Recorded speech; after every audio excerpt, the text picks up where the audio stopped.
Hey, welcome. So let's just jump right in. Every single company out there has this, well, it's like a secret weapon for making itself stronger, safer, and way more ethical. But here's the thing, it's a resource that gets overlooked all the time. I'm talking about the employee voice. The real feedback, the genuine concerns, and the brilliant insights from the people who are actually on the front lines every day. And here's why this is just so critical.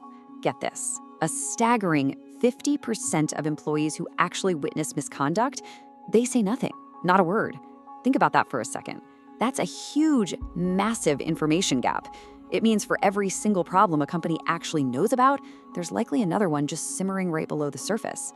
So the big question is, how on earth do we fix this? So, over the next few minutes, we're gonna break it all down. First, we'll look at the silent risk that's hiding in plain sight. Then we'll dive into why listening really pays off. After that, we'll get practical with some effective ways to gather feedback. Then we'll cover how to close that feedback loop. And finally, the big one, how to build a real speak-up culture. All right, let's kick things off with the problem itself. You see, a lot of companies think they've got a rock-solid compliance program. They've checked all the boxes, but here's the reality. Without employee input, they are, for all intents and purposes, flying completely blind. They just can't see the massive risks that are staring them right in the face. So what is a compliance program really? Well, in simple terms, it's just the internal policies and training that are supposed to keep everyone following the law and, being ethical. But, and this is a huge but, a rulebook is kind of useless if you have no idea how those rules are playing out in the real world. It's like having a map, but never looking out the window to see if you're about to drive off a cliff. And this visual, it just illustrates that disconnect perfectly. Imagine the top bar is every single time something goes wrong. Now look at the bottom bar. That's how many times it actually gets reported. It's cut in half. That means half the risk inside a company isn't being managed at all, simply because leadership has no clue it even exists. So the billion-dollar question is, why? Why the silence?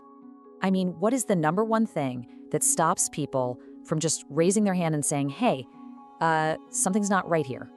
The answer, in one word, is fear. Almost half of employees who stay silent do it because they're terrified of retaliation. I mean, they're worried they'll be punished or pushed out or maybe even lose their job, all for doing the right thing. This isn't just a number on a chart, right? It's a real, powerful human emotion, and it's paralyzing a company's single most important defense system. Okay, so that's the problem. But what happens when a company decides to fight that fear head on? What happens when they actually start to listen? Well, the benefits are frankly incredible. And we're not just talking about feel-good stuff. This is all backed by hard data that shows how listening literally builds a stronger, better organization. Okay, first up, companies that make employee feedback a real priority, they see a 40% drop in misconduct.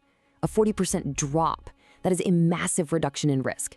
And it comes from one thing, creating a culture where people feel safe enough to share what they see. And it's not just about preventing the bad stuff either. When employees feel like their voice actually matters, they become way more engaged in their work. We're talking a 25% jump in employee engagement for businesses that listen. That means you get people who are more motivated, more committed, and frankly, happier to be there. And yup, let's talk about the bottom line. There's a real financial payoff. Listening to your people helps you pinpoint problems and make things run smoother. And that can lead to a 30% reduction in costs for things like training and audits. So yeah, it's not just about doing the right thing, it's just plain smart business. So here's the key takeaway, right? All these rewards are connected. They feed into each other. When you listen, you catch risks early. That builds a culture of trust. That trust leads to way more engagement, and all of that together, it leads to big cost savings. It's this amazing positive cycle. Okay, so the why is crystal clear, right? Listening is a game changer. But now for the how. Let's get practical and look at the actual tools you can use to start gathering all this invaluable feedback. Now, the trick here is to offer a bunch of different options, because not everyone feels comfortable speaking up in the same way. You've got your classic anonymous hotlines, of course, but you also need regular surveys to spot trends. Simple things like manager check-ins and open-door policies are huge. You can do employee focus groups. Even just asking for feedback right after a training session is smart. Oh, and exit interviews are gold mines. The bottom line is, the more channels you open up, the more voices you're going to hear. I really love this quote because it points to a massive shift in thinking. For decades, the message to employees has always been, you need to speak up. But this just flips the whole script.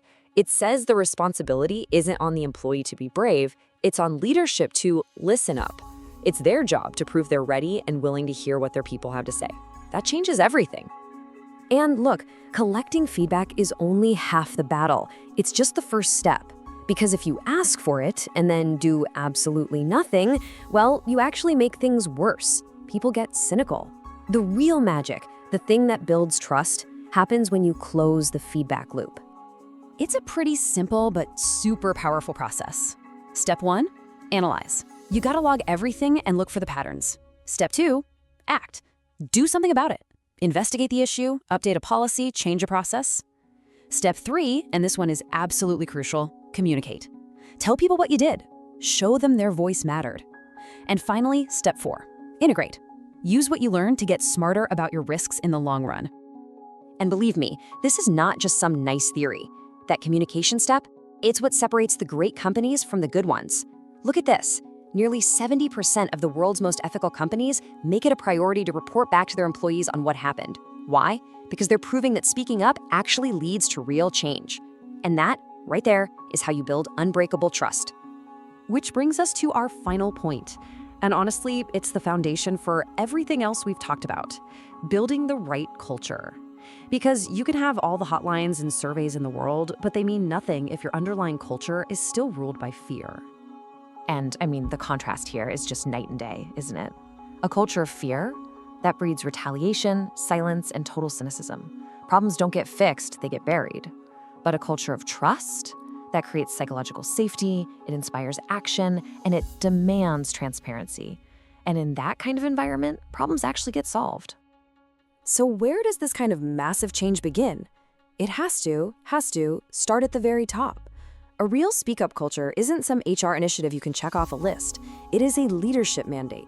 It means leaders have to walk the walk. They have to openly ask for feedback, they have to welcome criticism, and they have to bring the hammer down on retaliation. Zero tolerance, period. So ultimately, it all comes down to this. Your employees' feedback, it can't just be an afterthought. It's not just some annual survey. It needs to be the living, breathing heartbeat of your compliance program. It's the pulse that tells you if you're healthy, if you're strong, and if you're on the right path. Because when you really truly listen, you don't just manage risk, you build a better, stronger, more resilient organization for every single person in it.